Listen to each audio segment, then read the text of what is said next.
kids. This is Learning to Dad. I'm the cool dad. That's my thing. With Tyler Ross. But what I do have are a very particular set of skills. I'm gonna have fun, and you're gonna have fun.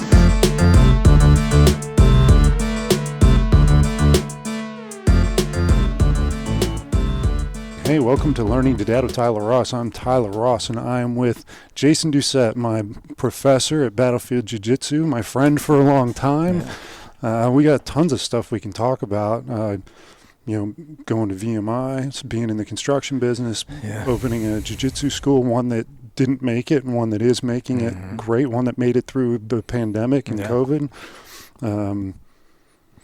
Wild family history, growing up in a small town that's changing. Like, we got so many things we can talk about. A bunch of stuff in common from that perspective too, with the small towns. And so first of all, thanks for having me. I really appreciate the opportunity. And we've been talking about sharing some stuff for a while, so it's good to finally get the chance to sit down. Yeah, I'm excited to have this conversation. Yeah. So let's start kind of generally with your professional arc. Like, once you graduated from VMI, like what would your career look like between there and now? Yeah, so I guess the career projection started at VMI. I'll go back a little bit. So I was third generation construction. My grandfather was a developer builder.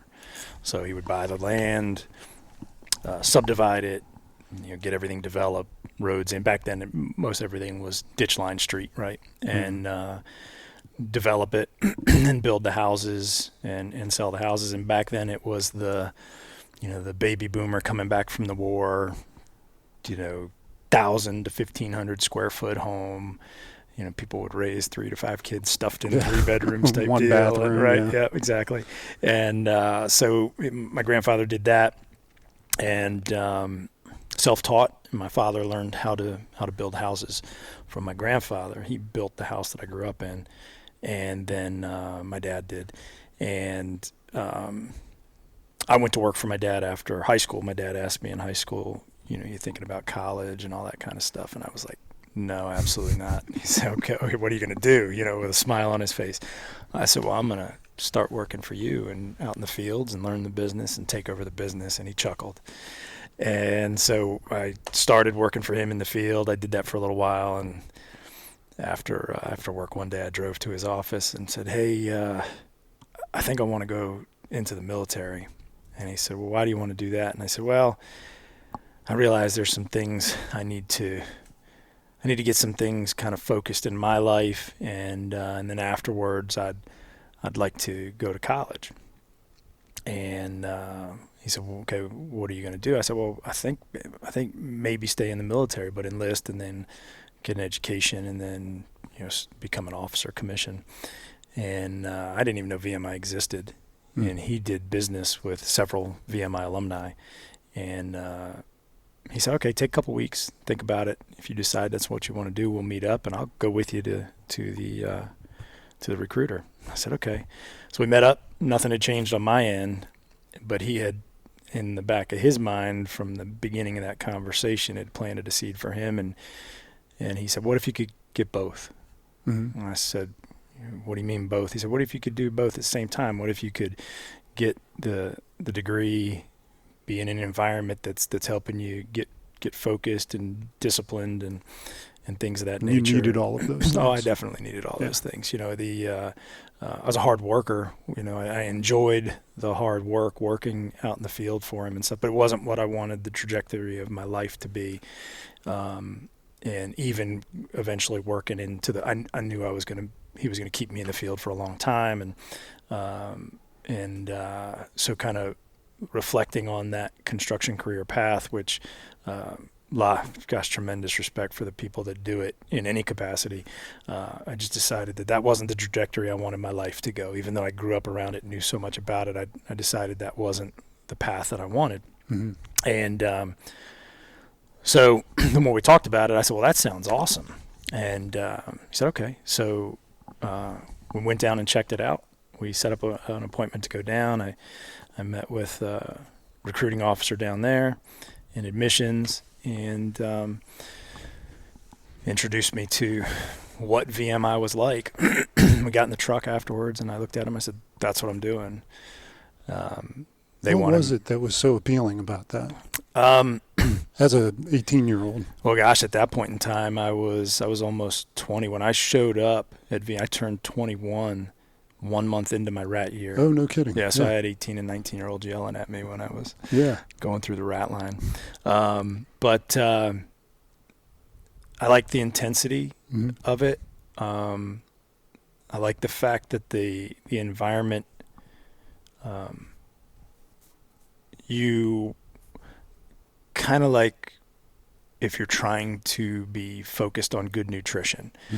If you take an investment approach where you have your money automatically go into an investment, you don't see it. Like if you're, if it's coming out of your paycheck, so to speak, if you don't see that money, it goes straight into your investments. Same thing with nutrition. You don't bring that stuff home from the grocery store in your house. Then when you get the munchies, you're going to eat the healthy stuff. The environment is set up that the distractions aren't there. So you were distracted going up until that point, acknowledged it, and you're like, I need the environment where I don't have opportunities to make decisions. Exactly. I didn't want to focus on, I had friends off at college that were spending the majority of their time partying.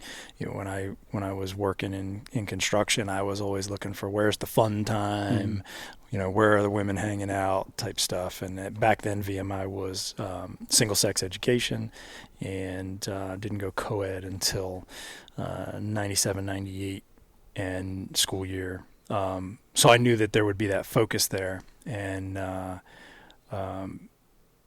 that the lack of distraction. Come to find out, though, that it was surrounded by 4 all-girls schools, and they were there a lot. And so the distractions were there. They just ended up being limited to the weekends. So I guess there was some balance with it. But, so I liked that. There was every intention of going into the military once you were through VMI. Yep. Yeah, at that point.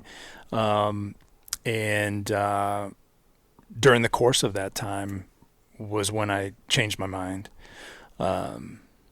Basically, I enjoyed the environment. It's a love-hate relationship while you're there. But I enjoyed aspects of the environment. I felt like it touched me the way I needed it to touch me, and then decided I was going to go into the professional world as a civilian professional world, and with what I determined later to be the wrong intentions, and focused on money. And everybody, a lot of guys that I knew approached me and they said, why aren't you going in the military? What are you going to do when you get out of here? And tying this back into the career stuff, I said to them, anything but construction. So getting into the construction aspect of it, I started looking at some different things, and then one of the individuals that my father did business with, who was an alumni, he called my dad, said, hey, you mind if I go down and talk to him about him working for me? And I didn't know that they'd had that conversation. He came to visit. An alumni could pull you out of post, as long as it was within certain time frames of the day, they could pull you off post and whenever they wanted. And so we went out, had lunch, talked about everything except working for him or work in general. Mostly a personal conversation. I think he was vetting you out. Type of thing. Yeah. I think he already knew. He'd known me for a long time. And, not more superficially, but he'd known me for a long time. He'd seen me a lot, and here and there. And at the end of the conversation, he said, "So, you want to come work for me?"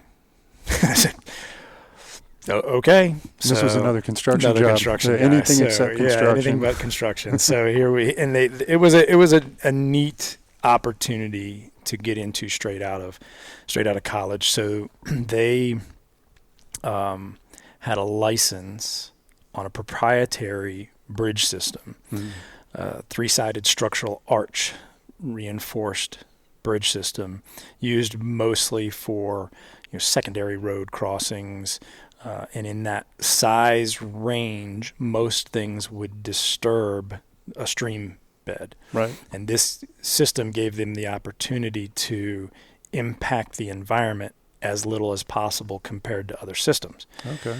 And so the opportunity was, I ended up traveling all over the mid-Atlantic states, and I would help with sales, help support the sales process, help support the production process, deal with logistics with getting the pieces. We had 3 locations spread out in Virginia where everything was manufactured, but we would ship to Delaware, Maryland, West Virginia, North Carolina, South Carolina, and there was different licensees around the country. The person who owned the company that I worked for, the 2 individuals that owned that company, well, it was more than 2. The 2 that ran it were partners with people that had designed the system. Yeah. So we were connected with the actual system itself. Separate companies, but there was a strong connection there. And I also, because of my construction background and the time at a young age that I'd had out in the field, I could communicate well with that half of the construction industry. Right. I was able to bridge the gap well.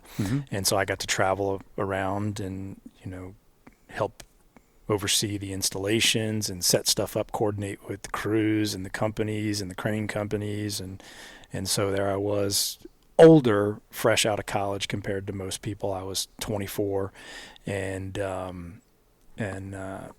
but pretty much on my own. Yeah. How long did you do that for?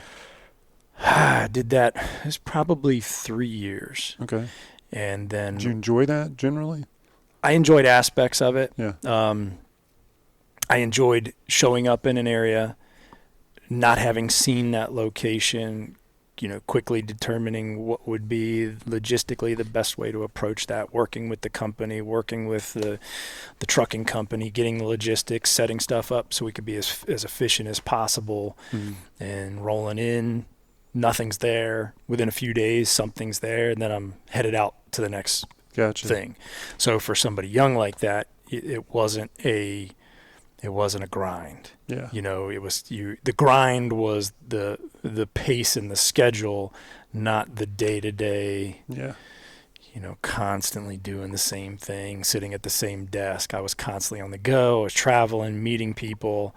And because everything was close, I was traveling by car. So I got to see a lot of the mid-Atlantic states, and it was fun. That part was fun, but it was still construction. So what brought that to an end? I know this is a theme over your life. Yes. You're in construction, out, in, out. Yeah.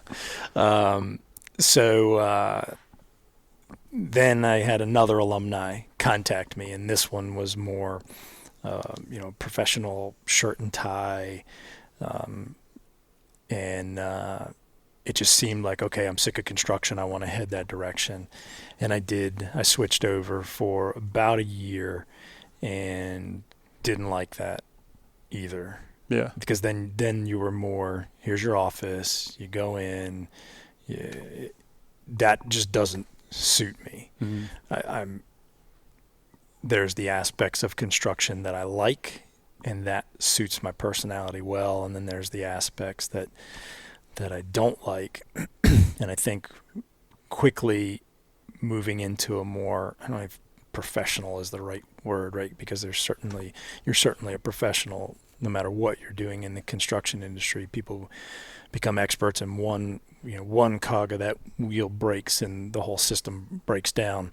But I got into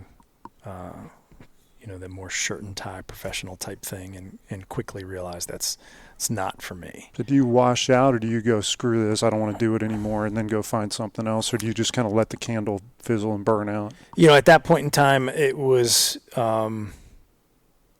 probably a combination of the two. So leaving the construction again, I probably let that burn too long. Instead of looking for something. I probably would have grinded that out some more had the other opportunity not popped up. That opportunity popped up, and I said, hey, this looks kind of cool, and then just jumped. Probably not the right approach, right? But at that point in time, I'm not really reflecting on me and what I need to learn to grow me and who I am, and I'm thinking that that's a known, not even really thinking it, right? But you're looking to see what's right instead of you knowing or determining, coming to the realization of what's right for you, and then purposely seeking those things out. Now, reflecting back, I know somebody from childhood that they knew, middle school level, high school level, that they wanted to be a dentist. They just knew it. And now reflecting back, I'm going, man, that wasn't even an inkling of a thought in my mind. And how far behind am I now in knowing me and what I want to do? And, this is years after even this next job. And but the impact of reflecting back on what that individual said about, they knew that path, and everything they did was focused on taking them in that path. And so at this point, I'm just, it's like, oh, squirrel, right? Every flash, and is that something I want to do? Is that something I want to do? So that opportunity, I'm not meant for sitting in an office. I learned that from that opportunity.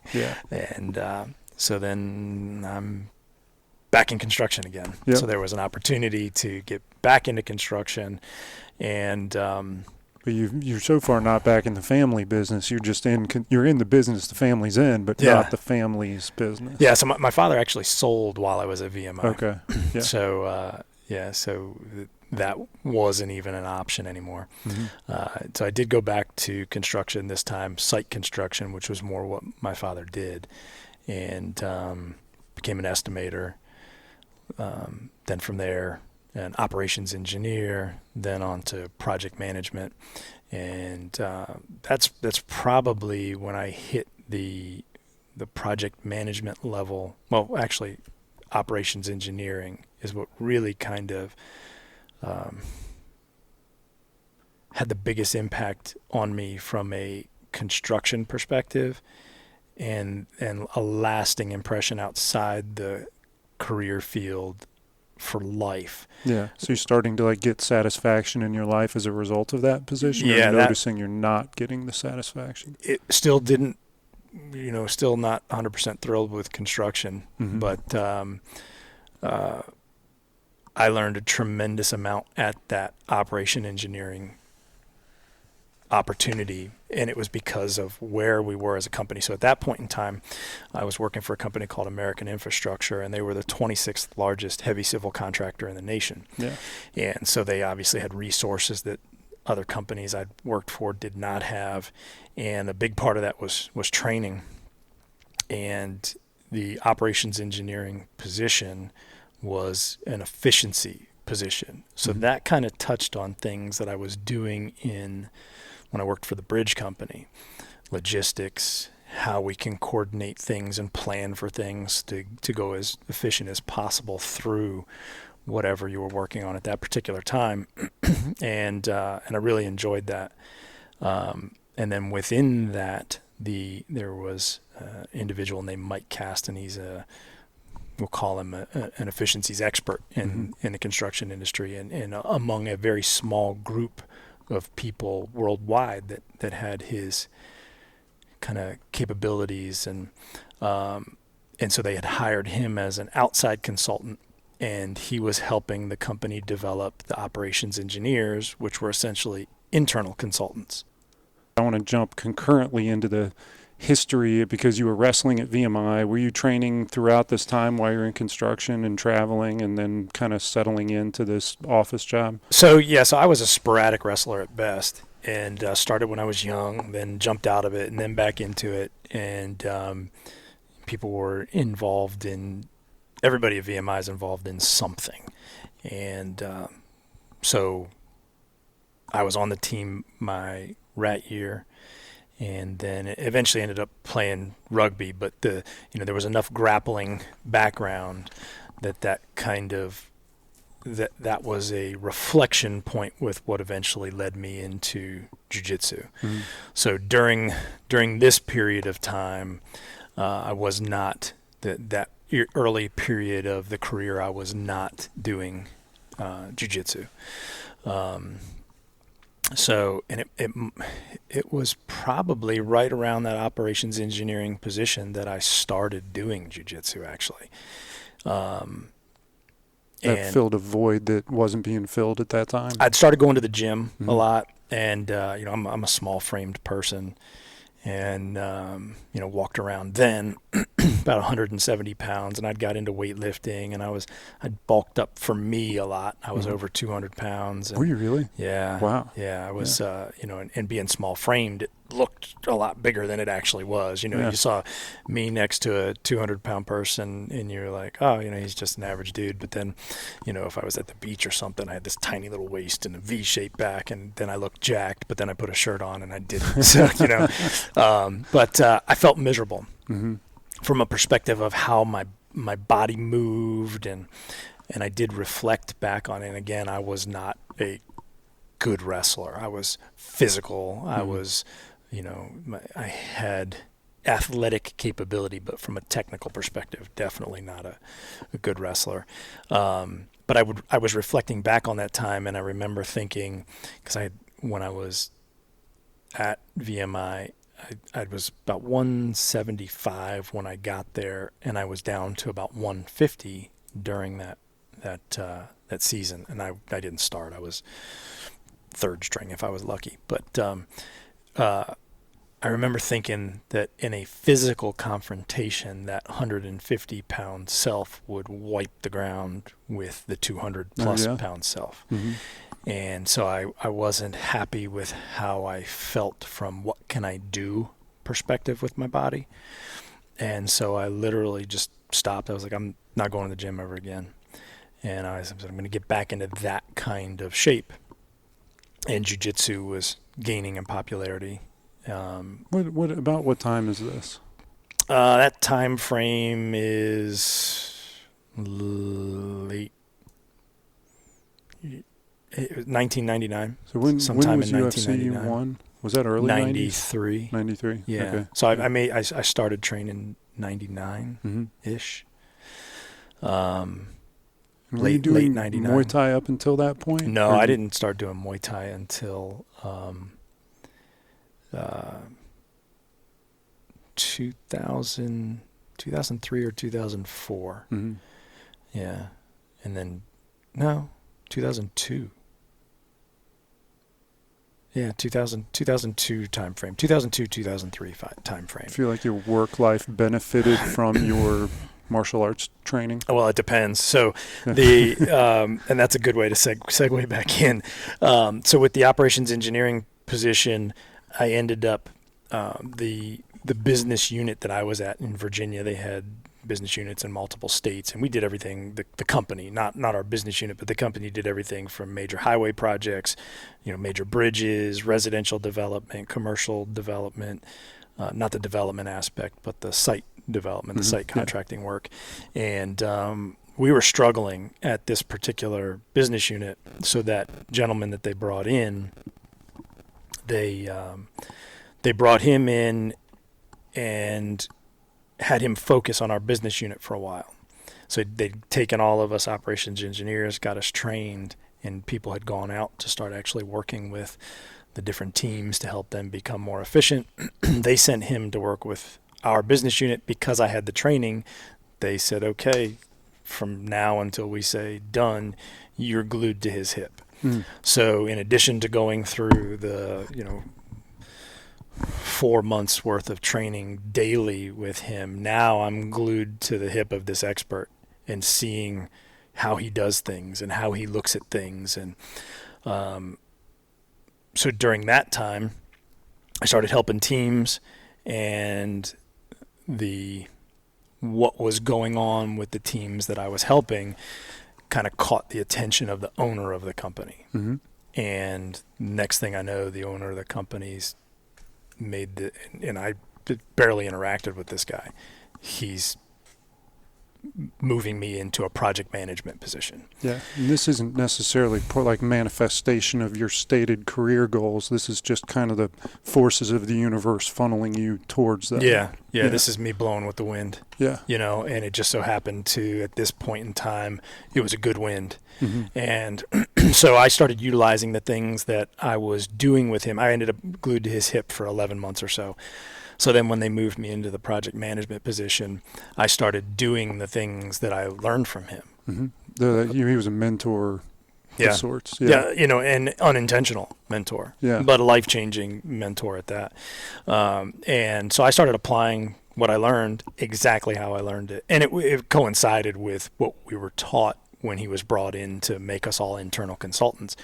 I just did it to the T. Yeah. And focusing less on things that would be of corporate interest and more on things that would be getting the job done interest. Mm-hmm. That kind of caught the attention of the owner of the company again. And then they wanted to implement the same stuff through all the project teams. Yeah. So then the company-wide, the 26th largest heavy civil construction company in the nation, started doing things the way that we were doing things. They ended up putting the corporate spin on stuff, but it was the same process. So I'd go into meetings with the different teams at our business unit, and if I said I needed a crew or a piece of equipment or whatever for a certain period of time, that I meant it. And so I would extend by a couple of days or done a couple of days early versus each time you're going into a scheduling meeting, well, I need them this much longer and I need them this much longer, which pushes off the other projects with accomplishment of their timelines and stuff. And so those are the types of things that started catching their attention. And then they took that process and ended up doing it company-wide. Not my process, Mike's process. That I just applied, right? So here's this guy that they hired to come in and do things. We weren't really doing it the way he said to do it. I ended up becoming this little isolated island, if you will, within the company, and having had full understanding of what Mike had given to us and expertise at this point, I applied it to the T. Did that feel good doing that, or did you feel like you were just a conduit, a part of a machine that you were just helping make more efficient? It felt good. That's an excellent question. It felt good because if we tie back into areas where I enjoyed construction versus didn't enjoy construction, the areas I enjoyed construction were the get it done, see something completed. It looked one way at the beginning, looks completely different. You've built something or been a part of a team that built something. And so at that point, when I went off into that aspect of it as a project manager, first let me say I was blessed with the team that was built around me. I could not, even doing it with the understanding that I gained from Mike, I could not have done it without that team. I haven't worked professionally with a group of people. I had not and have not since worked with such an amazing team of people. Is there a hierarchy within that team that you were kind of the So I was project manager, and then the kind of in construction, it depends on the company. So some companies, the superintendents run the projects and the PMs are basically no more than admins. In some companies, the PMs run the projects, and the superintendents, you're kind of a horizontal as far as your where you are in the food chain. But if you're in this structure, but you're the one responsible. Yeah. The PM's going in and sitting at the on the other side of the television with the owner at corporate, and you're the one getting hey, good job, or getting reamed for how your financials are going and stuff. So based on that, this company did the structure where the PMs ran the projects. Now the superintendents, that you might have a superintendent that's got multiple projects, and that superintendent is working with multiple PMs. They tried to structure stuff geographically that these PMs worked with this superintendent. Ultimately, the superintendents got the work done, but the PMs would make the decisions. They made the final decisions. So from a leadership perspective, you had the PMs and the superintendents. I always looked at it as kind of from looking at the military environment. A lot of the PMs were older. I just so happened to be younger.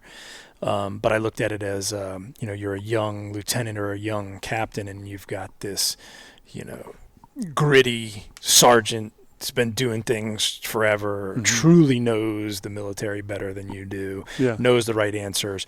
And so I took that kind of understanding from my time at VMI and I utilized them from that capacity. I didn't make any decisions without first vetting it through the superintendents. And then sometimes I would, in our meetings, I would do the multiple project meetings in one meeting. So I would have multiple superintendents to be getting, well, what do you guys think? Not your project, but what do you think about this? Yeah. So most of the time, the answers and the solutions weren't mine. They were what I was garnering from those people that knew it much better than me. I think we have that in common in stepping back to allow someone else to kind of, even though you're in the supervisory role, that you need the input of the person. So like for those people who have a team of people, what was unique about that group that you were with that was so highly efficient and effective? Like was it the individuals involved, or was it the way that it was run from the top down or bottom up, or like what are the things that made that particular team so successful that someone else could apply to their business? A significant part of that was the individuals.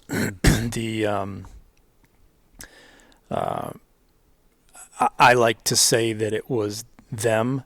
When I talk to them, they like to say, I bump into them once in a blue moon, and they like to say that it was me.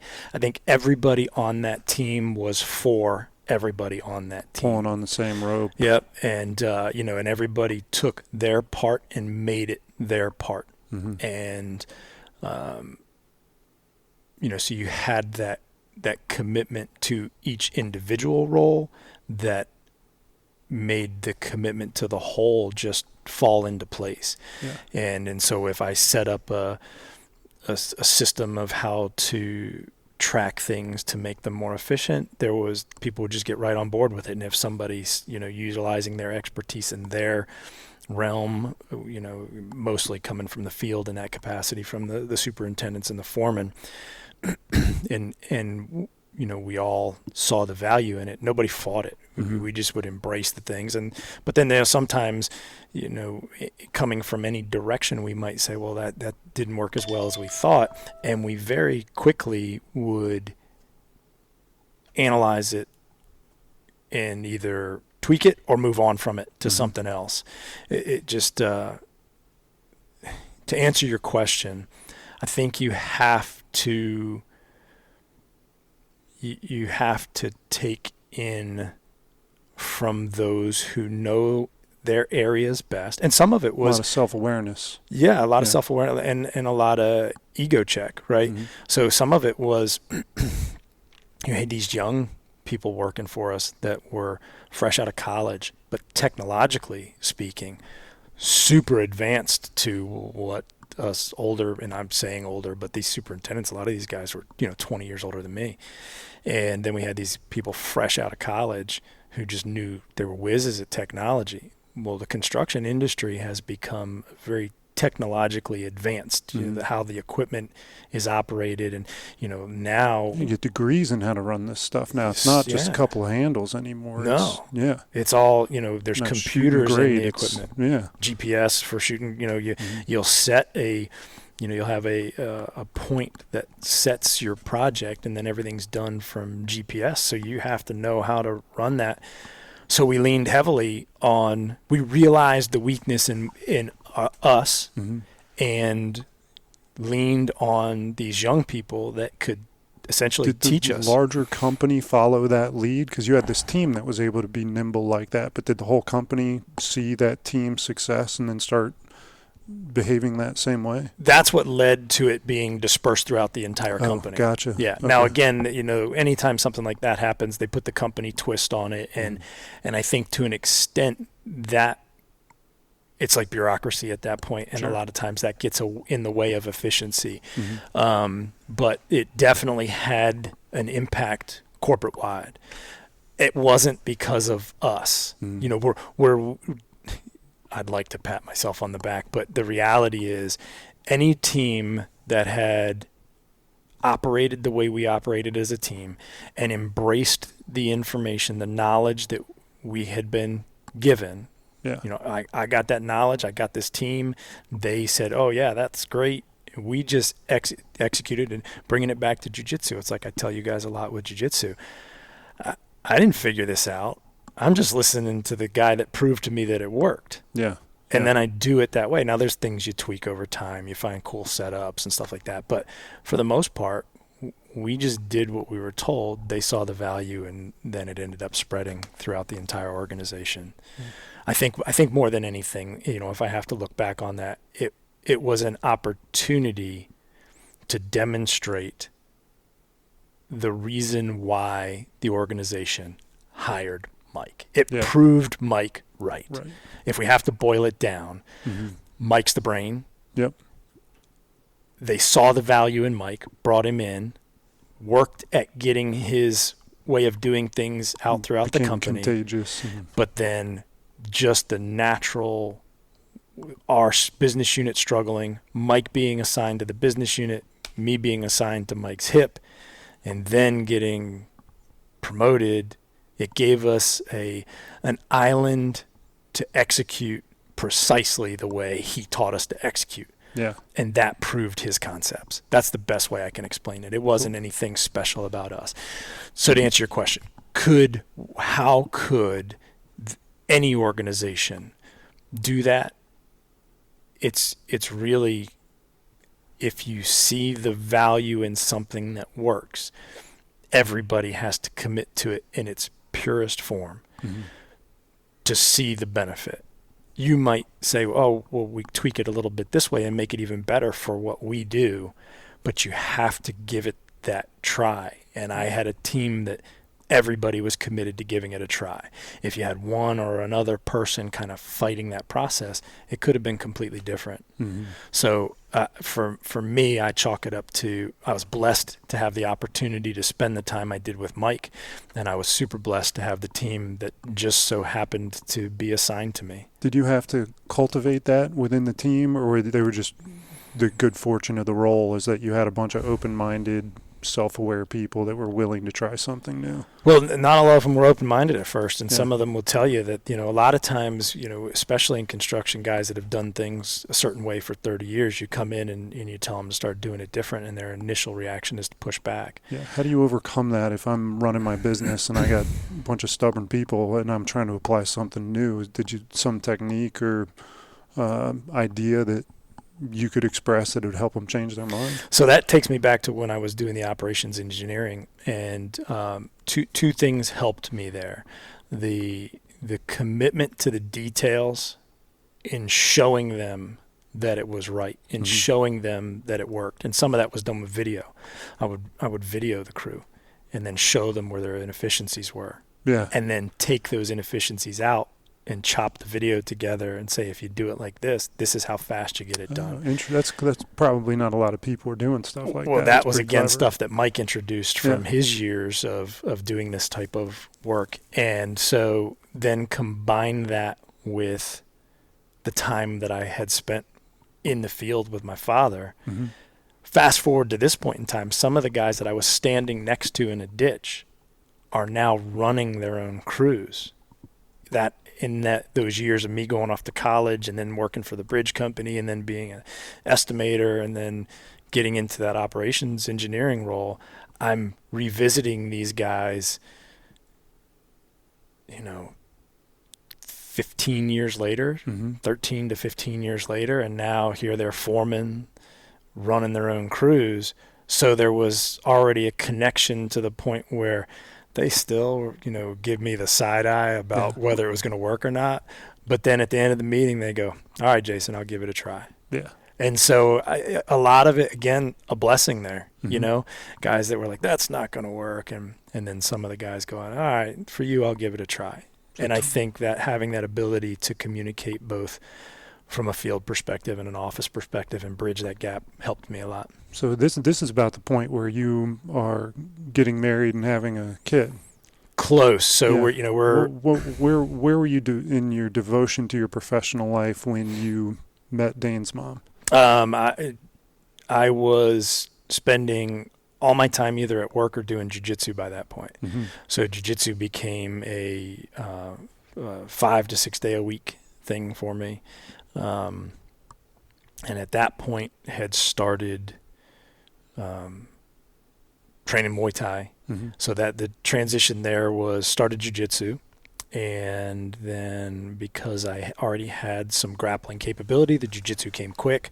I think it was actually good. I had enough wrestling to help with jiu-jitsu, but not enough that I embraced techniques that sometimes it takes longer to embrace. As a wrestler? Yeah, because you got a wrestler's been doing it since they were 5 years old. They're super awesome. They're a 5th degree black belt if there was one, right? Yeah. And so some of those things I embraced quicker. And I think because I wasn't as good of a wrestler, but I had enough background and controlling people and stuff that it was beneficial.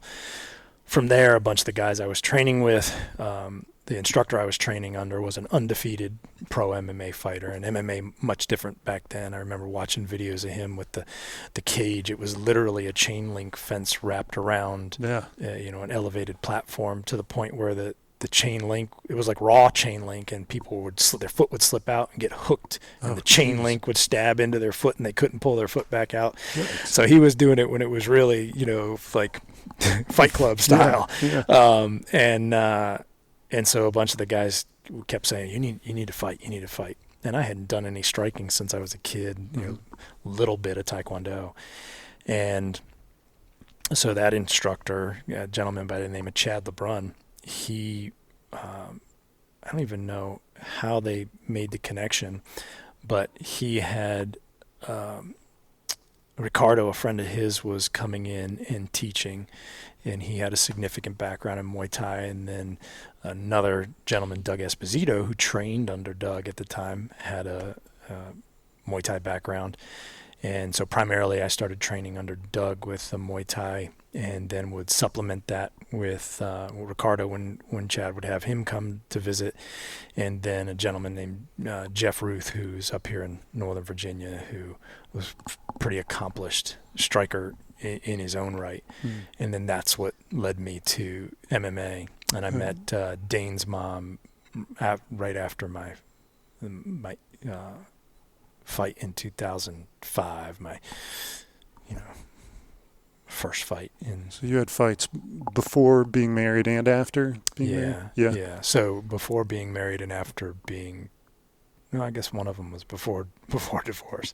Yeah. So a bunch of stuff kind of happened in the in between there. So went into a phase where I was competing in jiu-jitsu, some MMA, and then divorce, career change, the tank of the economy in 2000. Those years getting into this period now is that's where everything happened for me. Good and bad, a lot of bad, but good and bad, a lot of bad that eventually after years of reflection, became good. But that's kind of the, when you talk about, stories of things people go through that change who they are and kind of help set the path. We talked about the path, and I was just kind of what direction the wind takes me. Then you start going through things that make you start reflecting on what's, how are you going to tack with the wind now to get where you want to go? Yeah. And that's really where all that started for me in that time frame. So I definitely want to get into a lot of that. Sure. But the one that's in my mind now is like, what draws you? Most people spend their life avoiding fights. Like, what draws you? What boxes it check to get into a ring and get into a full-on fist fight with somebody? I don't know. It was never a goal. Yeah. It wasn't for me. Some people get into this and it's a goal. Especially now, right? When I got into it, now you can quarterly, if you want to fight, there's organizations where you can get a fight. It took almost a year for them to get me my first amateur fight. No kidding. Yeah. It was back then. Combat Sports Challenge would come through the area every once in a while, and that's who the first fight was with, and Lloyd Irvin actually made the call to get me a fight. Mm-hmm. And so they said, okay, we'll get him on a card, and that's kind of how that happened. But there's a lot to, we thought we had a fight on this card, and then it wouldn't happen. Thought we had a fight on this card, and then it wouldn't happen. And he's the one that made the call that somebody said, okay, we'll get him a fight, which didn't end up happening because we showed up, and my opponent didn't show up. And then another guy's opponent didn't show up, and he's 2 weight classes above me. He's literally, when you look at us standing in the ring, he's more than a head taller than me. Yeah, yeah. And it wasn't because I was short and stocky. It was 2 skinny guys in the ring, and so the promoter goes, well, when we showed up for weigh-ins, they go, well, you 2 can fight. And I was like, at that point, I was like, okay, I've trained for this long to try to get to a fight. I'll take it. So how'd you fare? I actually did. Back then it was 2 5-minute rounds. Now it's 3 3-minute rounds for amateurs, and I won, say, 9 minutes and 45 seconds of the fight. Yeah. He won the most important 15 seconds. So I dominated the fight literally until the very end, and then there was a scramble at the end, and I got caught in. He ended up on the scramble on my back and caught me in a rear naked choke, and one of my arms was caught between us. Ooh. And with the glove, I couldn't get it out, and I didn't know the time, and I was trying to hold out. I knew we were close to the end of the round, and I ended up tapping, and so I lost that fight. But so what are the main takeaways you got from doing that?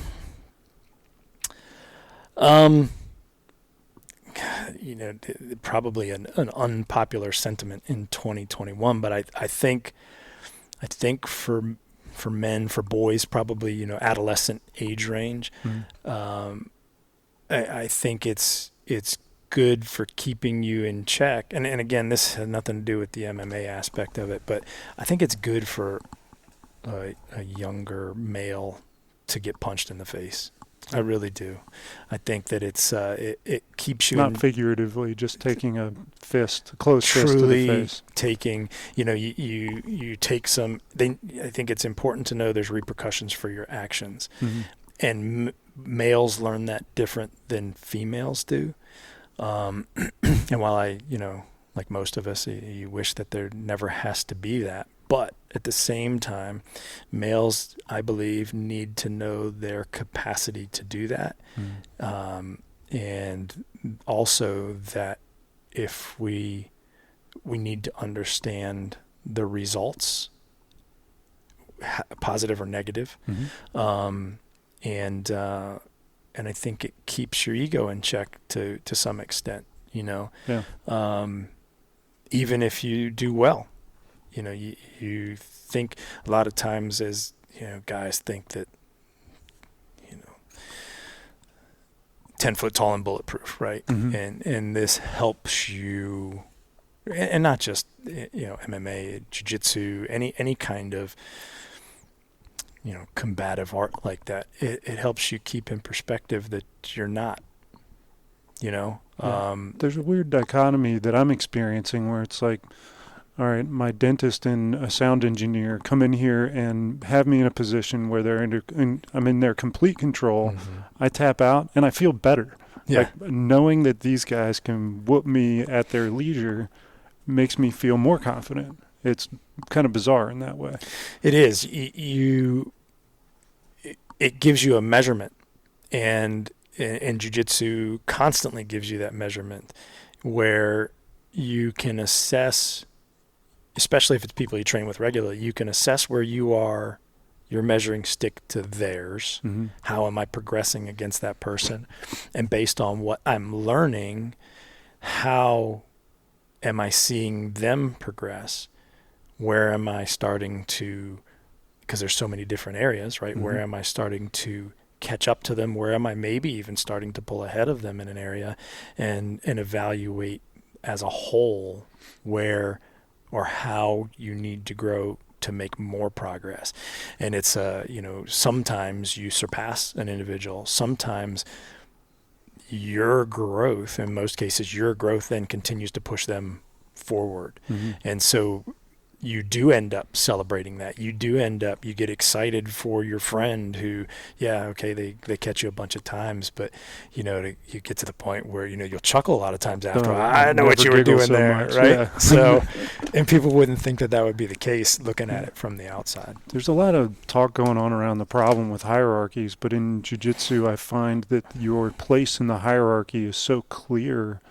There's a huge amount of respect I have for it and the people that participate in it. It's, I think, not knowing where you stand is what provides people with a lot of insecurities and lack of confidence. And when you come in and, you submit one guy and you draw with somebody else and somebody else submits you, there's a clear hierarchy and you can feel fully aware of where you are, and there's something good feeling about that. Sure. Yeah. And then you can train with somebody and there's not a definitive ending. We'll use submission, for example. That person didn't submit me, but I knew they absolutely controlled me at will. And you'll reflect on that. A lot of times people, they look at the submission as the win or the loss. And then as you progress and you get better, you'll look at how somebody can completely dominate you without submitting you. And then you almost feel worse about that, right? Yeah, it's you pretty come away from humiliating. that situation going, no matter where this moved to, I had nothing. Yeah. And then sometimes I'm like, man, I rather they would have just submitted me, because then my ego could have had that moment end, right? But then you got to keep that ego, training that ego too, and so there's variations in how you have that moment, variations of what happens out there that make you reflect upon what you can do and what you can't do.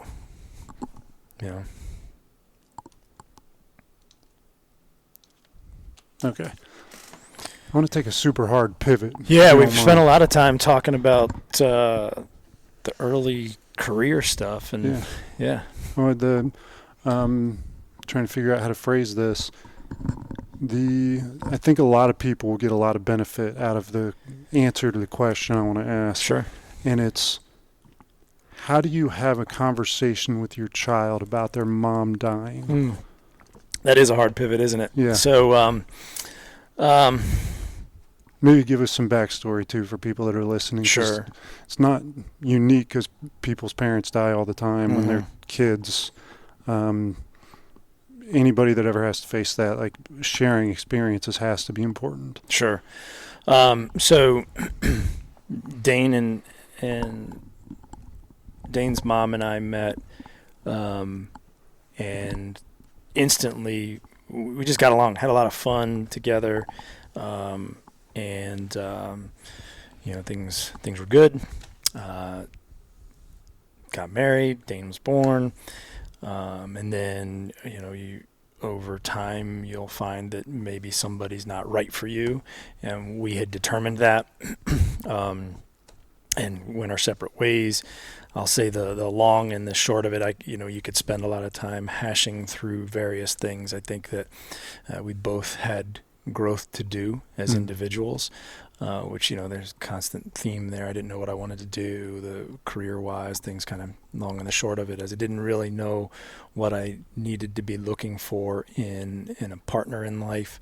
But we both worked really hard after the fact. We did not have a positive divorce, like many people don't. But after the fact, we worked really hard to put Dane first, and that's an ebb and a flow situation, interacting with when you're co-parenting like that. How old is he now? He'll be 15 on Wednesday. So cool. Yeah. But at this age, So when we separated, he was 7 months old. Oh, wow. Okay. Yeah. 7, 8 months old. And, And then the period of time from there to the divorce was about 2 years. And then after that, we kind of slowly started, after that 2-year time frame, we slowly kind of started getting into a groove of growing up, is the best way I can explain it, as far as in that type of situation here. We both had these professional things in life going on, but in regard to how you interact with somebody in a situation like that. And I think we learned to appreciate things about each other. And from the outside, a lot of times people didn't understand. And like a lot of times people on the outside will judge a situation. And I think we did a really good job of saying, hey, what we're doing now works for us. And it does not for other people to understand. And in that time period, I can say with 100% confidence that there was more time doing things and quote unquote family pictures than I see from other families. Yeah. We would, even if it was my time or her time, we would get together and do things, and we would document those things, and we would have fun. It didn't mean that she and I behind the scenes didn't have the typical struggles that co-parents often do, but from Dane's perspective, he got to see a lot of positive time together. I could sit here and I could, and some people probably say that I'm whitewashing the negative, to put a better spin on it. And, but the reality is that sometimes things are challenging. And I've had these conversations with Dane. I, kind of bounce back and forth here about his mom dying. One thing I learned from that process is the importance of being completely honest with your children. And so he knows a lot about the negative aspects of that relationship. I think there's a learning opportunity for him, and there is a cementing of that for me to go over those things from a perspective of what do I need from me and what do I need from me as far as progress and growth, right? And so, a lot of people like the water under the bridge, the water over the dam, and there's a lot of learning if you don't let that water go completely. Don't burden yourself with it, but the knowledge is there, right? And that's another thing in life I've learned is that when you're on the high tide, life is great, but the low tide is where you grow the most and learn the most about yourself. When you're in the trough, then when you catch the next peak, you enjoy it that much better. It's that much more meaningful to you. So I try to, share those things with Dane, and then he has a lot of positive that he can reflect upon. So, going to the conversation, I had that conversation in February of 2012, but going back, about 4. he was five and a half, almost 5.5. Yeah. So, you have a 5-year-old son now. Yeah. So imagine having that conversation. A very challenging thing to do. But going back a little bit before that, in December of 2008, she had an aneurysm. She had what was or is known as an AVM, an arterial venous malformation. And the best way I can explain it is where veins and arteries would go down to capillaries. And the arteries would send the blood, it would go down to the capillaries, get dispersed, come back through the capillaries into the vein and go back to the heart. It didn't go to the capillaries. It was kind of like a straight pass through, and it looks like a knot. Those capillaries look like knots, and the tissue there tends to be weaker than the tissue structure deeper or farther up into the veins or the arteries. And they can be prone to having a rupture or a bleed. Some people live their whole lives without having that happen, and then some people has it happen, and minor things. Some people have them happen, and it's either changes them forever or could cause death. And so she had that happen in 2008. So I went from a co-parenting situation to a full-time parenting situation, and the way we had things split, it was pretty much 50-50. She had the first half of the week, I had the second half of the week. And so for a period of time there while she was recovering, I was parenting 100% of the time, and being with them when they were spending time together, because she couldn't even hold him at that point. Yeah. And so she worked through that, recovered to the point that she had did a couple of triathlons after she recovered, and there's things she had to pay attention to from a blood pressure perspective. Excuse me, but she'd recovered. And then in February of 2012, she had another one, and that one that was fatal. Yeah. So that happened on a Saturday morning. The portion of the week that I had Dane was always Thursday mornings. By this time, I'm operating my first school, so we're into the 2007 2008 downturn construction. It was 2007 2008 is when we started feeling it. The rest of the world really started feeling it outside of that industry 2008 2009. So I had transitioned into teaching jiu-jitsu full-time at my first school. I had Dane the second half. I'd get him Thursday mornings, and then I either had him till Saturday night or Sunday night. Typically on the longer period of time,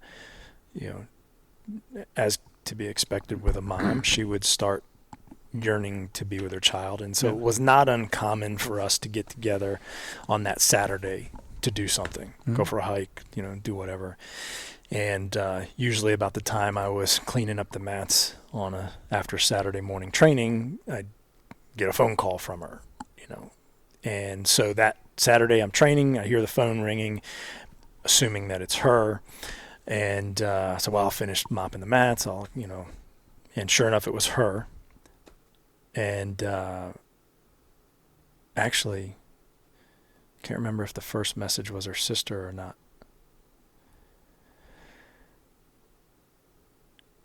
The first call was from her. The first message was from her sister. And I just knew.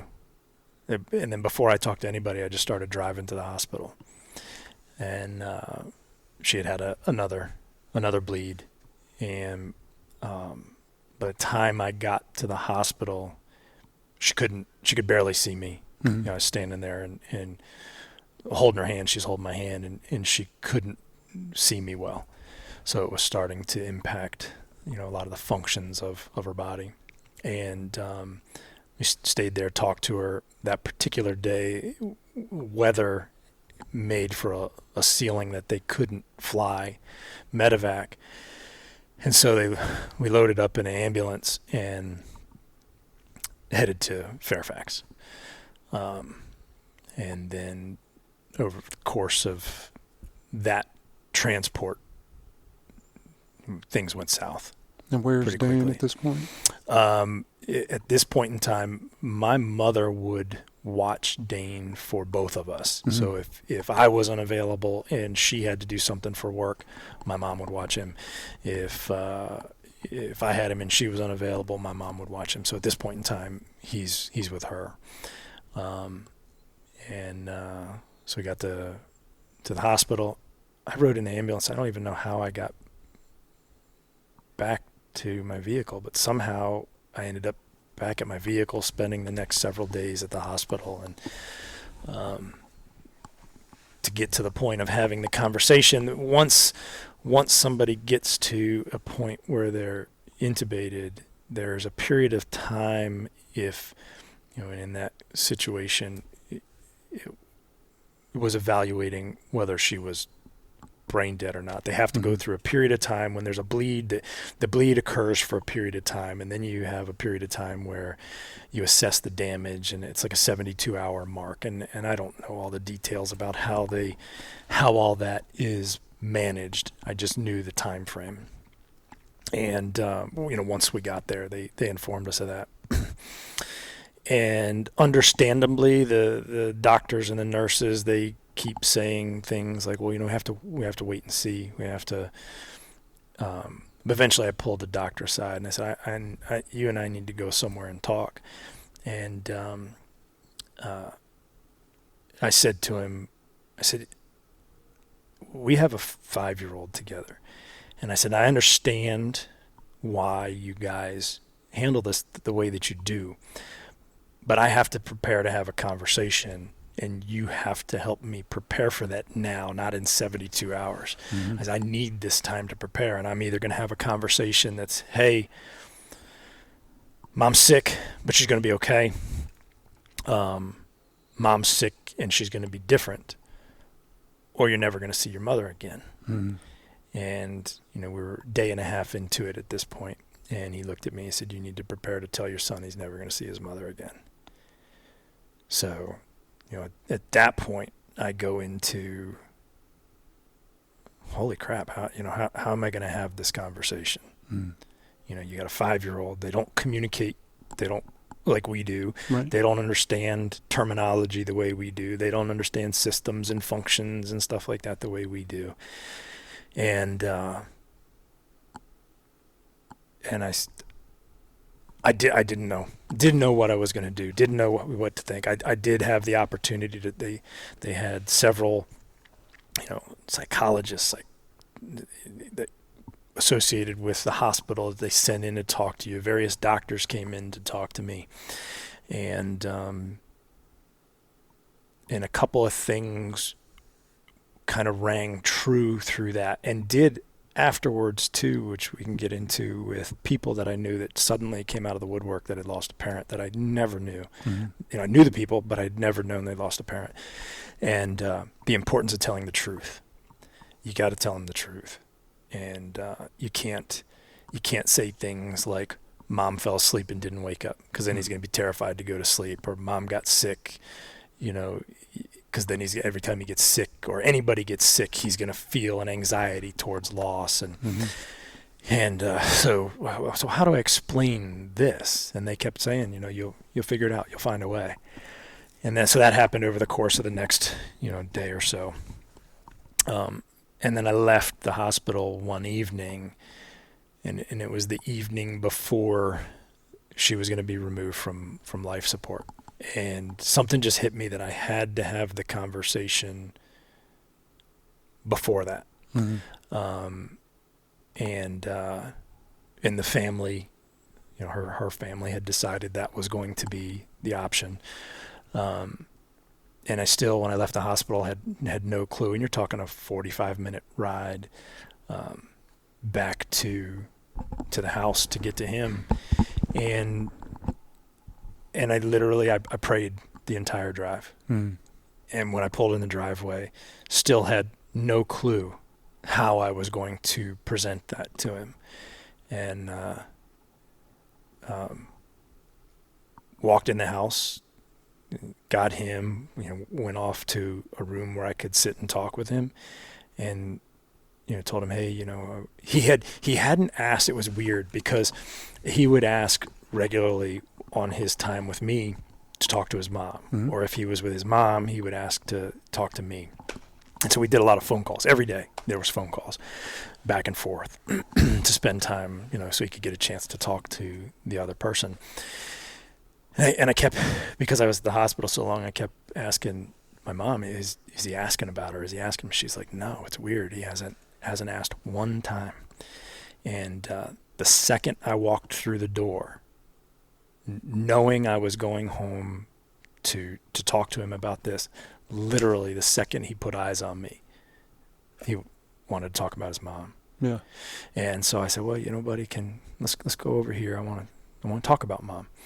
And that's when we got to that point, it just came out, to the people that were there later said to me, how did you do that? How did you how did you know what to say? And to this day, I don't remember most of it. But they said it flowed through like I had prepared for it. And the only way that I can explain it to myself is though I was saying it, it wasn't me saying it. That I will always believe that was a divine intervention in my life to go through it so fluently, to go through it so concisely in explaining things, and they said that you'd come up with ways to explain it to him, and he was always playing with hoses, right? A lot of kids like to play with the hose. Mm-hmm. And so when it got to the point of, and this is deeper into the conversation with him, but when it got to the point of how to explain it, this wasn't that night. When he would ask, I just used hoses. You like to play with hoses, and sometimes a hose can have a weak spot and pop, and you get a bubble and you show him on a hose where there was a bubble and this pops, the water comes out, and then I was able to explain to him that blood in the body is good when it's in the places where it's supposed to be, and bad where it's in places where it's not supposed to be. And so he understood, and when he would tell the story later, or we would talk about it, he would, and he did even in early in his school days, would explain to people that the hoses in his mom's head popped. Yeah. Yeah. So he understood, he grasped the concept. But basically I pulled him aside and I told him that his mom died, and he was never going to see his mom again. And at first I think he thought I was kidding. Mm-hmm. And then he looked at me and saw my face, and then he just melted. Yeah. Yeah. It was tough. And he collapsed into me for a long period of time, sobbing. There's some other things that I said in explaining to him that that she had died and he wasn't going to see her, and he collapsed, and he must have sobbed for 5 minutes or so, and then when he popped up, his first thing was his dog. Somebody had been watching his dog, and he wanted to go get his dog and bring his dog home, and so we did that. But I explained to him that tried the best that I could to explain to him when that happens, there's no going back. It took him about 1.5 years to fully understand that. Mm-hmm. And we were driving down the road one day, and he came to the realization that death was a permanent thing. Mm-hmm. I pulled over the side of the road, and it was like reliving that day from his perspective. He crawled out of his car seat, climbed up into the front of the vehicle, and collapsed onto my lap and just sobbed. And we sat there on the side of the road for probably, at least 20 minutes. So that for him it was multiple steps. Mm-hmm. And that held true to things that the doctors and the psychologist said that you're going to have opportunity to have this conversation multiple times because he's a child. Right. And so what you get wrong now, you're going to get the chance to get right in subsequent conversations. And the more times that we had to go through it, he also was older each time, and then he would understand things a little bit more. And because he would reflect on things unlike what most children do, because they don't encounter something like this, his ability to reflect on that situation and other situations grew tremendously from that. So there was a maturity that started happening with him that you don't see in most kids. So you could have more in-depth, serious nature conversations with him. But hardest conversation I've ever had, and I couldn't tell you, that period went on for quite a bit of time, and I can tell you, key things that I said. I can tell you distinctly the moment where he didn't think I was being serious and looked up at me, and I could see by how he looked at my face.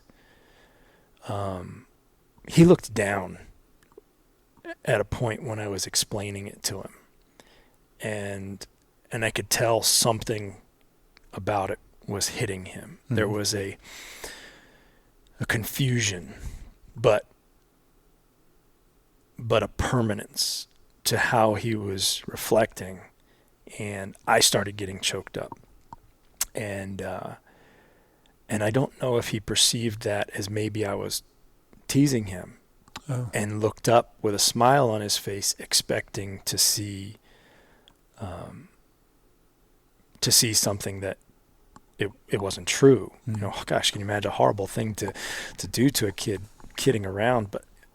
But then reflecting on that situation, I can sit back and think to myself, if I was a kid, horrible thing to have occur to me, but man, what a relief if it was, right? Yeah. And then when he looked up at me and saw that I was choked up, that's when it hit him, and that's when he lost it. Jumped in my lap, and yeah. Did you feel like at that point it was important to be stoic or like emotional with him? Honestly, that thought never went through my mind. At that point in time, there was other times when I thought in his journey since then, when I thought it to be important, but I've also tried to be sensitive to the fact of the damage that can be done if we don't allow people to experience their loss and their emotions. And knowing what that meant for him, and then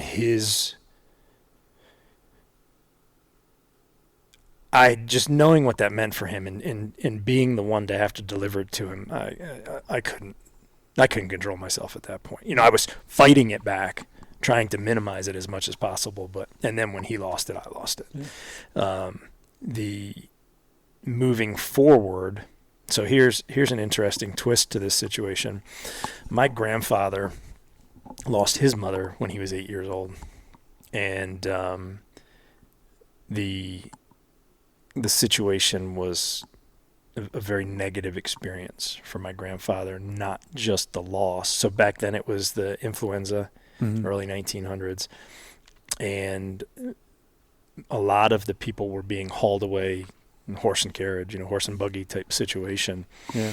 And so he watched his mother, like out of a movie. There was a little bridge there, and he watched her cross that little bridge and never saw his mother again. And nobody really explained anything to him.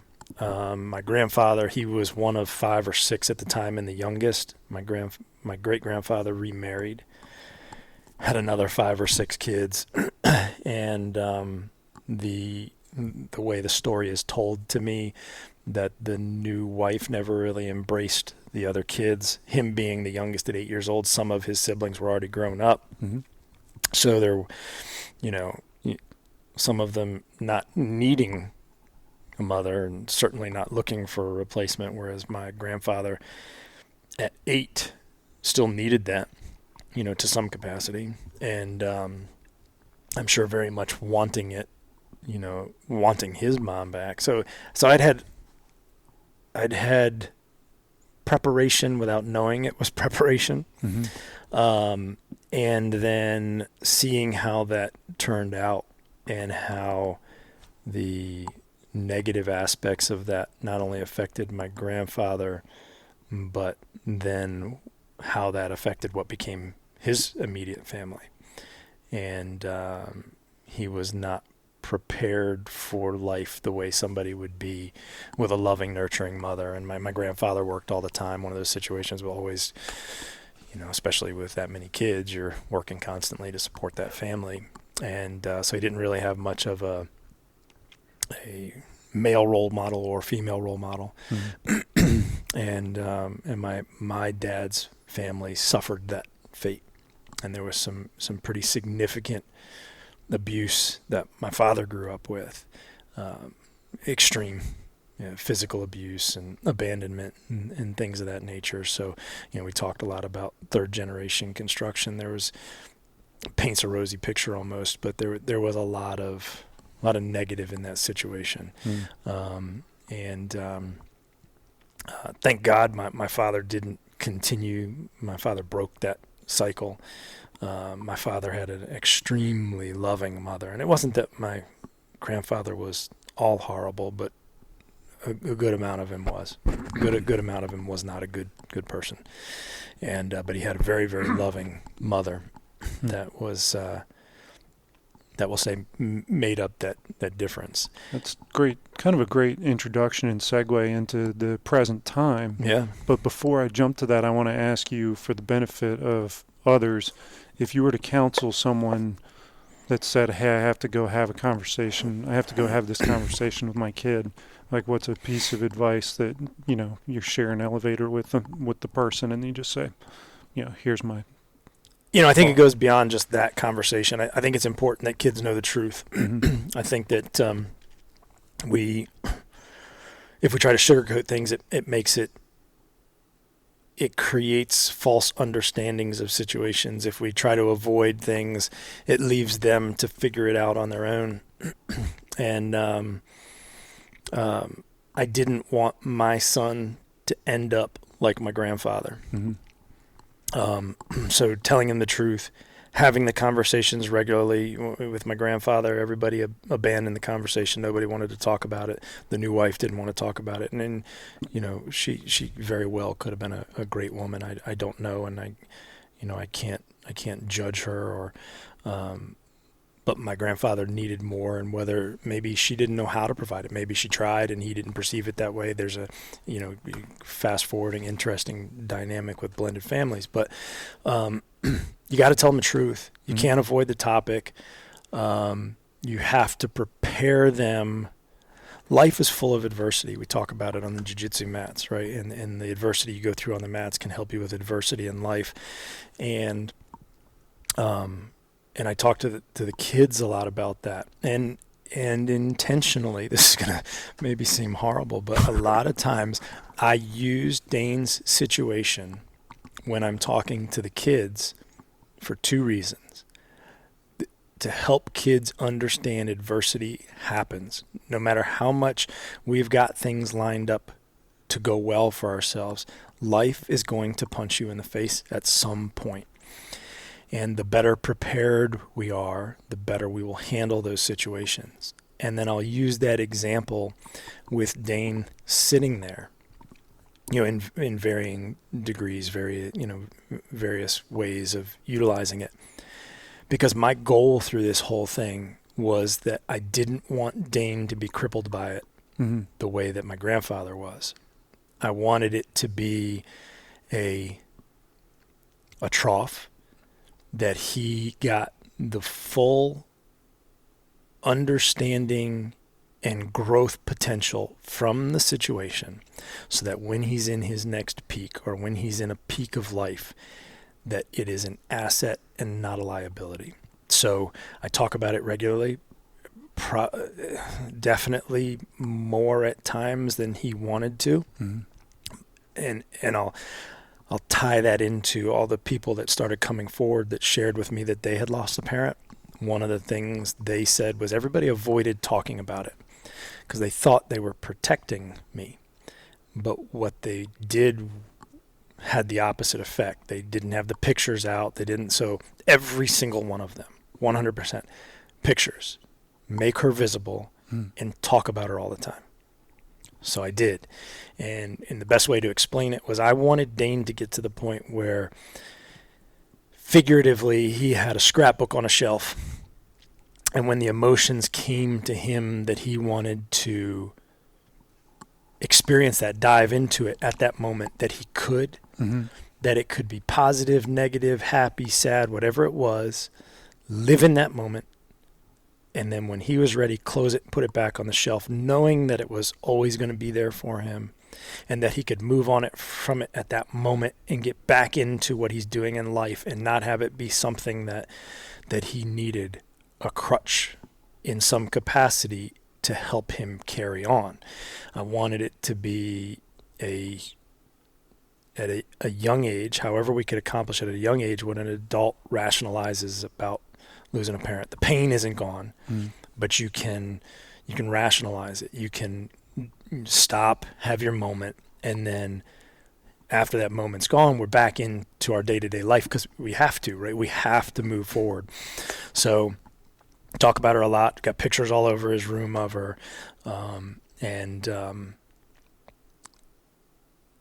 we've made it something that he can build off of. Mm-hmm. And it doesn't mean that there won't be times of weakness because of the emotional aspect of it, but we've given him experiences and helped him build resources that he can take that and make it a catalyst. And now it's a thing where he'll help other kids who, and it might not even be the loss of a parent, but they're dealing with some kind of struggle. And I will say to him, hey, we've got this kid dealing with this thing. You think you can? And he's so empathetic to people's struggles. And because he's, I'm not going to say he doesn't struggle, but he's at a point where he's got a healthy relationship with it. Mm-hmm. He does a really good job of helping other people with the challenges that they're going through. And he doesn't get wrapped up in it because he's not wrapped up in his own. Mm-hmm. You know what I mean? Yeah. He's able to touch on in little ways to, he'll show a kid that's, excuse me, insecure or something, and he'll show them a way to, that there's somebody to talk to. And if a kid is needing somebody to show a little support in them, he'll do it, but not too much. Yeah. It's like he's almost like, you're going back to that bookshelf thing. You need a little time, but mm-hmm. you don't let it, you don't immerse yourself in it and stay there. Mm-hmm. So he'll check on the kids and then go about his thing. And I can see him looking to see how they're doing and stuff. And so I think thus far we've turned a negative into something that will give him a foundation and strength for his life. Yeah. You can never turn that into a positive. There are things that he utilizes his maturity from that situation in positive ways, but we've helped him turn it into part of his foundations mm-hmm. in life. Well, so now you guys seem to be in a wonderful place with your family. Amy, her son, your son, mm-hmm. and then Autumn together. Any advice to anyone who is introducing their children to the concept of a blended family or a new maternal figure? Another jiu-jitsu analogy. I know enough to know that I don't know everything. Right. So I've been doing jiu-jitsu a long time now, and the deeper I get into it, the more I realize that I still have so much to learn. And I would say the same about a blended family. And one of the things that so I have I'm my older brother's guardian. I have an older brother who's extremely mentally handicapped, and I watched the struggles that my parents went through, and families go through hardships and things, and one of the things that my parents would always say to me is that love will see things through, essentially, right? They didn't phrase it exactly that way, but when you love each other, when you're there for each other, you can get through the challenging things. Blended families are challenging, right?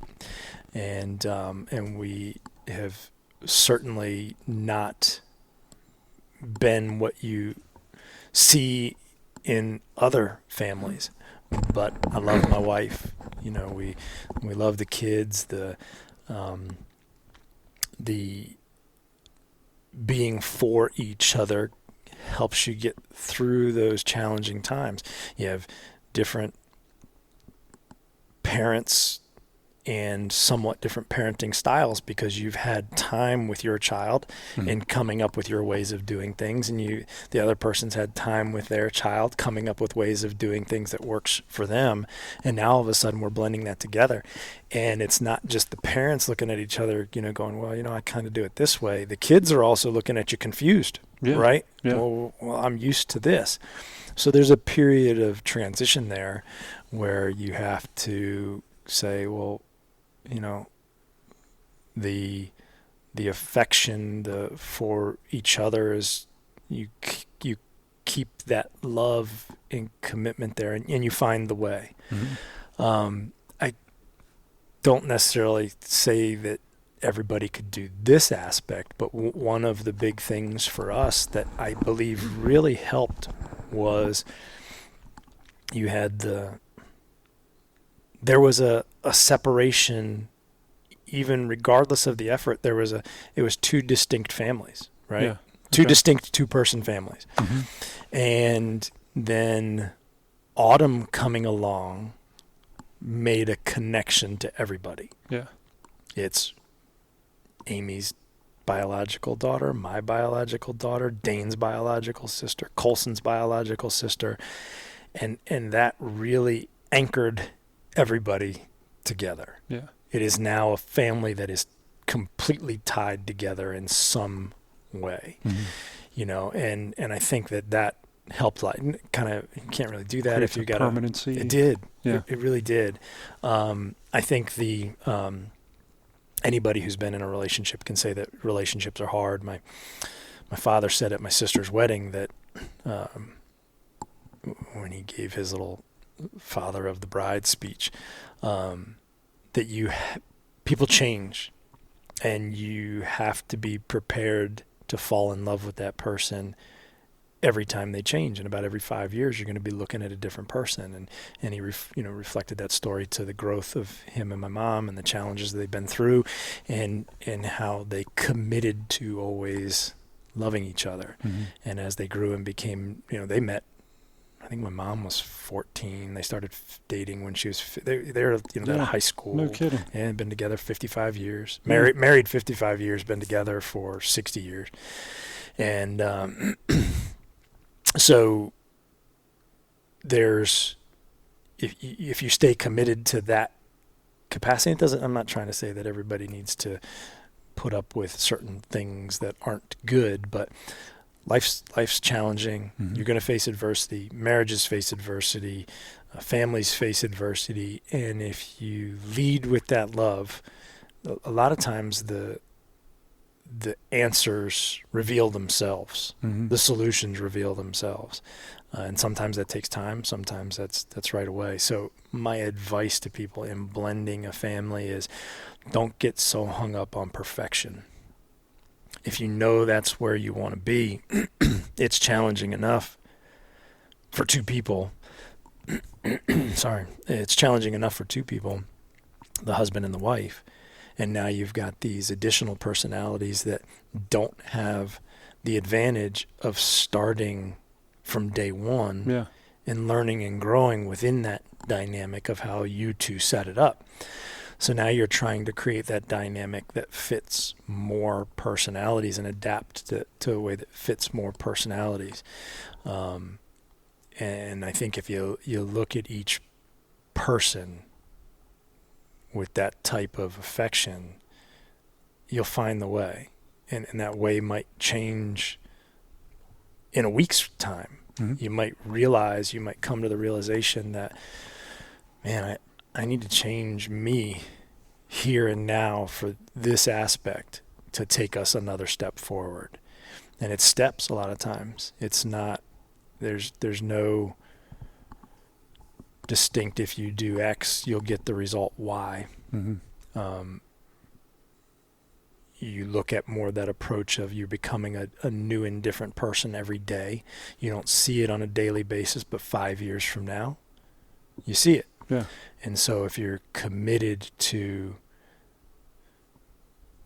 constantly looking for the things that you love and appreciate about that person in a relationship, in some cases, you can continue to grow and fall in love with that person over and over again until you hit that 55, 60-year mark, right?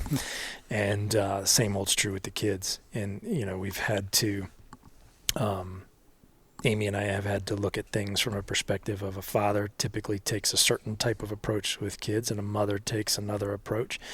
And one, it feels more natural to the person, but it also, in addition to that role as the person, it doesn't necessarily feel natural doing that with somebody else's child. Right. Sure. So you have to then find the way to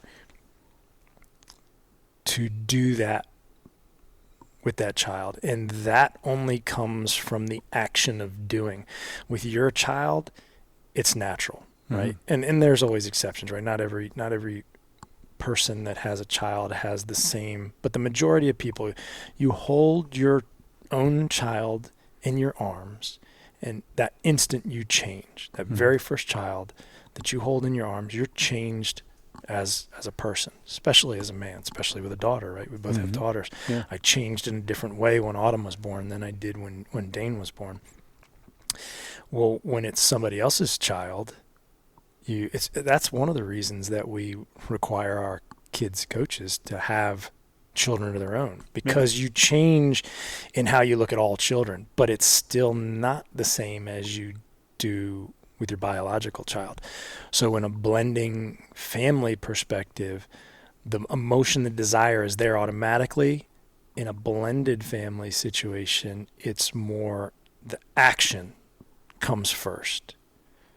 Then the things develop over time. And that's one of the things that Amy and I have had the discussion of what we do now, and this is going back, years now. What we do now, we won't necessarily see today or tomorrow. We might not even get a feedback that we did well until the kids are adults.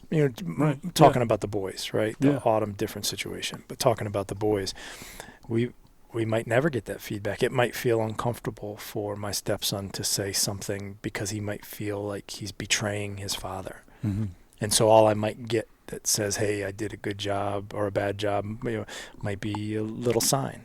Yeah. Or maybe one day, he'll come to me and say, hey, thanks for teaching me X or Y, or, and that's another thing with the blended family. You have to think about the dynamic of the outside parties as well, and how that makes things complex for the child. And I made a commitment from day one that I shared with my stepson's father, and as Colson's gotten older, with him, because there's a pull there, and I don't think initially that his father, and I don't necessarily blame him, believed that, but I told him I will never try to replace you. I would never have never wanted anybody to try to replace me with Dane, and I will never try to replace you with him. I will be a father figure in the home, but I will always support the fact that in that regard, from an emotional perspective, you come first. And I've had the opportunity, as Colson has gotten older, to reinforce that, and it took him getting older to believe that, I believe. But so there's, so many dynamics that you have to take into consideration that could be different from family to family, that I don't think it's a recipe. I think it's I think you have, they always talk about how great chefs, they generally know what they're going to do, but they don't have a recipe, right? There's this art, there's this sprinkle magic. It's not a tablespoon, it's a sprinkle, it's a pinch, it's not a... Sure. Yeah. Yeah, so my wife and I made a big step forward when we both gave each other 100% benefit of the doubt. Like, whatever I said, however you took it, once you start taking it the way that I mean it, which is with love and patience and, then suddenly the conversation becomes productive. So do you feel like as a stepfather, your role is to kind of earn the benefit of the doubt so that your stepson, or in another circumstance, stepdaughter, understands that what you said is born out of a desire to be of value to that child? Well, I'm a firm believer that my job is to be a child's parent, not a friend. I think too many people try to be their children's buddies and friends and best friends, and I'm very clear with the kids that my job is to parent you. My job is to prepare you for the day that you're no longer here. Yeah. You know, you're on your own. You're doing it your way and on your own. It's easy to not do that. Oh, very easy, Yeah. right? And I think another thing that helped cement that for me was Dane's loss. Mm-hmm. And I have to make sure that he's as prepared as I can have him at any given day, because at any given day I might not be here for him also. Mm-hmm. So everything for me was a reflection of, and this was always, and still to this day, you know, stressful for me. How do I have him as prepared as he can be at 8 years old? How do I have him as prepared as he can be at 12 years old? How do I have him as prepared as he can be at 16 years old? Or, you know, pick any random age in the event that I might not no longer be there for him. Do you feel like that deprives him of childhood in any way? To some degree, I believe it does. But there's, when you look back on your life and you see different friends who have either had or not had childhood, I can find examples of what we as a society consider success in every one of them. Sure. Yeah. And so, you know, Elon Musk is pretty popular these days, and I don't know the full details of the story. I've only, you know, touched on bits and pieces of it on, you know, social media and stuff. With it doesn't sound like he had the greatest childhood with his father. Mm-hmm. But look what he's become. Yeah. So and then you look historically back, and childhood being this magical period of time, I think is a lot of adult reflection back on how we viewed the world as children, and none of us want that to get cut short, right? Yeah. And we all spend time trying to get back to that, but the reality of life is it's going to punch you in the face, right? Yeah. And as we talked about earlier. And so, and that happens to everybody at different times. Some people it won't happen until a decent amount into adulthood. Some people it happens, you know, when they're a child, and it could be a loss of a parent. It could be a child suffering through leukemia. Maybe the parents did everything they could so that child had that magical childhood, and completely out of their control, their child gets cancer. Sure. How do you protect that innocence in that situation? You're incapable of it. So you have to then say, with what we have here and now, how do we make sure that we're building foundations of success? And I think that is so different in so many different situations, that we are all left with a doing the best we can at the moment. And as long as we're steering the ship from the right perspective, the course isn't necessarily always important. Yeah. Could we steer the wrong direction and end up in a little bit of a storm that we could have avoided had we known? Yeah. Sure.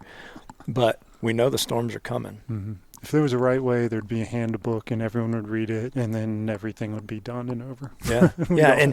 And we have to touch people from where they are, and our stories. There's so many people going through things that may be so different that I can't share anything that helps them. Sure. My story is what it is. The aspects of it are what they are, and there's somebody out there that will benefit from it, how it happened, how it was laid out. And I think I would be thinking too much of myself if I tried to say, based on my experiences, here's the recipe that you move forward through life with in this situation. It's like what Kay said at the coffee shop this morning. Takes a village. Takes a village. Absolutely. And that's why we have these conversations, because this is our 39th episode, and you can take something from everyone, and everyone could take something from everyone else. And that's a great way to say it. How many of our conversations have we had where I'm like, man, I love bouncing these things off of you because I take something from that conversation. And it might just be knowledge that I'm like, oh, that's cool to know. Or it might be knowledge that applies to the situation that we were having the conversation about. Yeah. And that's what I think is important. If somebody hears this situation, you never know, somebody might say, that is the situation I'm dealing with. How do I reach out and talk to that person? And then you're having a direct effect. Yeah. You know, I think you have to go about it in a way that you're committed to loving those people. Mm-hmm. And that comes from me. Yeah. Right? It's my action. It's my action in loving those people, and I'm not always going to be perfect with it, right? How many times and I'll say this because this is going to be on record, 99.999% of the time it's my fault, right? Mm-hmm.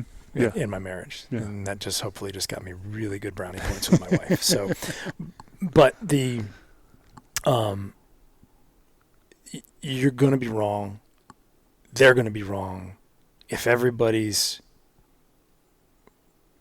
leading from that love and putting in those actions, even if those actions aren't the perfect actions at the time, Mm-hmm. you really can't do horribly wrong. Yeah, it's the benefit of the doubt thing. Like, Absolutely. Amy or Jason did this. Mm-hmm. It was wrong, but giving them the benefit of the doubt that it was 100% intended to be as good as it could possibly be. And if you use that the way you say it, you can measure intention. Mm-hmm. And very rarely is the intention going to be bad. Yeah. You know? Well, we've been talking for a long time. Let's do our rapid fire, Sure, our short absolutely. answer. Have you heard any of these? No, So I this will be haven't. totally fun. Yeah. All right. So, but the first question: when in your life do you feel the most love?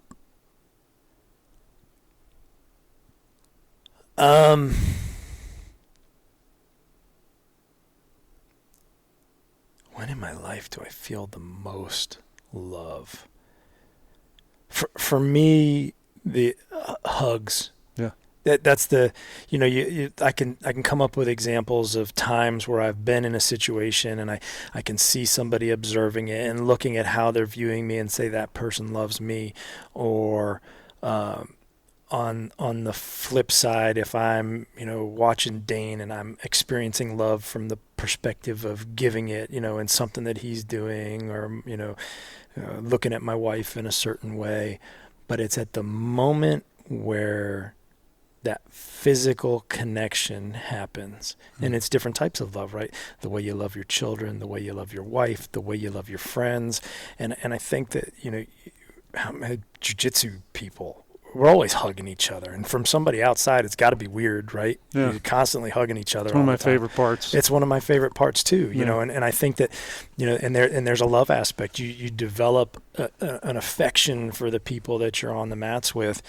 And at that moment, you're giving of yourself and making yourself vulnerable at the same time. And it's really hard to fake the hug. Now, and that's different than the bro hug, right? You got people out hanging out, do the bro hugs. This is different. And I think that's really where you feel it. Awesome. What's a gift? Money's no object. Time is no object. What's a gift that you would give to every dad on the planet? Every dad should experience or have this gift. Having a daughter, hands down. And it doesn't, you know, in my whole life, if there's one thing I wanted was a family above everything else. I wanted a family and I wanted to be a father and I wanted a whole bunch of kids, and that didn't happen for me in the sense of being a dad. I've got a ton of kids with the academy that I'm able to interact with and be involved in their life in some way and watch them grow. But you really think about yourself as a male when you hold your daughter for the first time and you realize that this is the life that you have to protect. What are three adjectives that someone would describe a super dad as? What three qualities does a super dad have? Man. Super dad you have to be loving, and it's a different, you're different to the different people. Mm-hmm. Your kids need to see not your perfection in love, because none of us are perfect, but they have to be able to see that you love their mother.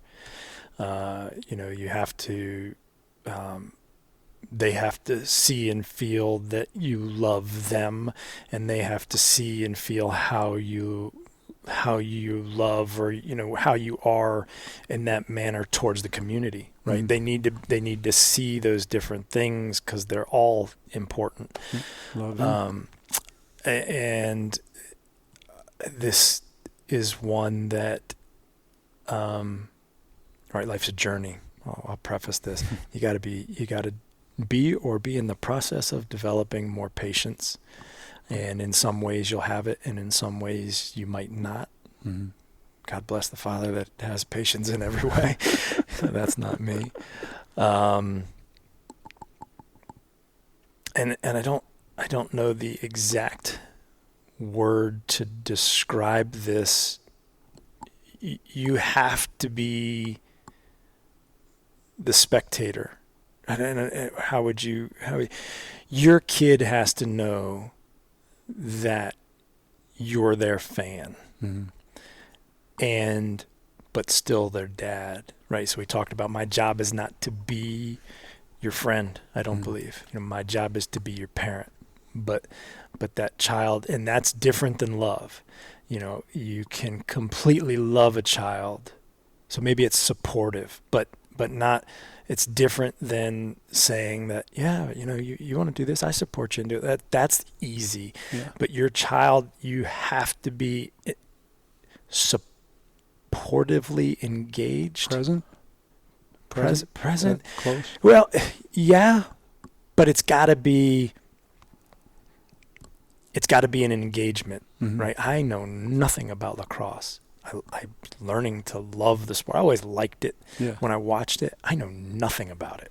I said this to Dane's coach. We were walking into a game last weekend, and I said, the more he learns and loves the sport, the less I realize I understand about it. But daggone it, I'm sure having fun. I think you would have loved lacrosse. Oh, it's such a cool sport. So, and it's funny because we'll have the conversations, and he'll look at me and I'll say, man, I really didn't understand what I was talking about when I just said that to him. But he, even in those moments where he kind of rolls his eyes like, God, Dad doesn't know what he's talking about lacrosse, he feels me engaged in what's important to him. Yeah, enthusiastically. Yeah. I'm his fan. I'm their fan. Awesome. With whatever it is that moves them. Who's your favorite fictional dad? My favorite TV dad? Fictional dad. Huh.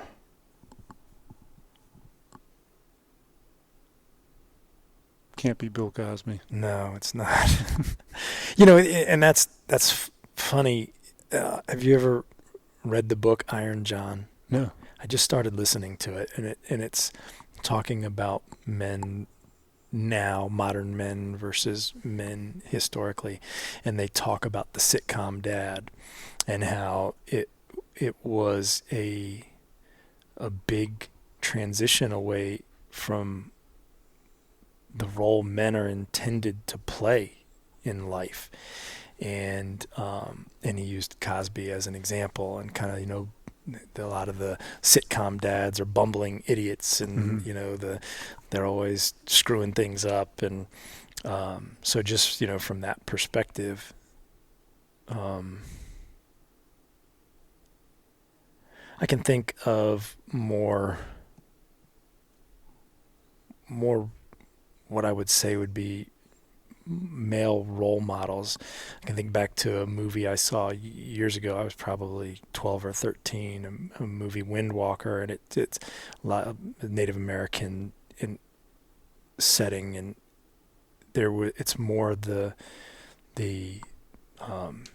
how the male role model figure helps in the growth of another male. So I wouldn't say it's specifically like, hey, this is the dad, but you can see the same thing in Dances with Wolves, where he bonds with what becomes his wife's, with his father-in-law, and how he grows from that. So I can think of a slew of examples of how the male role model helps the male grow. Mm-hmm.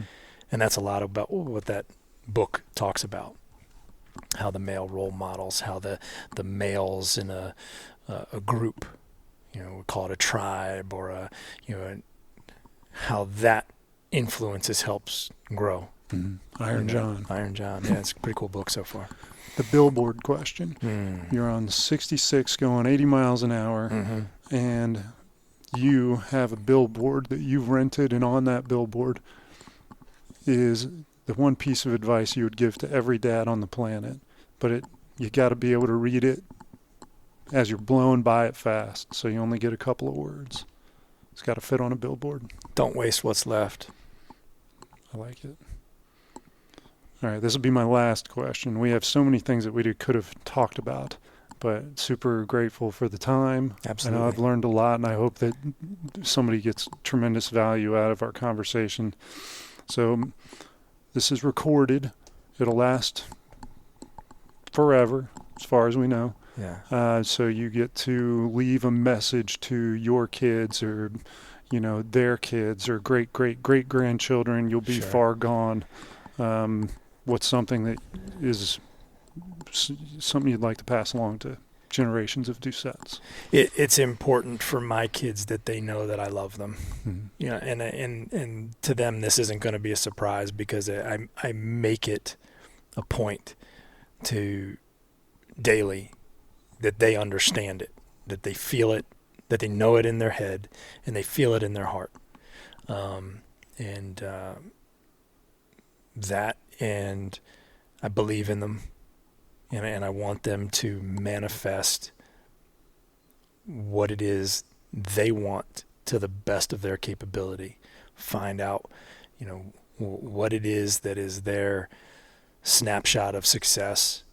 They pursue it relentlessly, that they understand that target can change, and that I love them, believe in them, and 100%. They have to feel that. It's important to me. So I think they do. All right. Thank you. Absolutely. Thank you.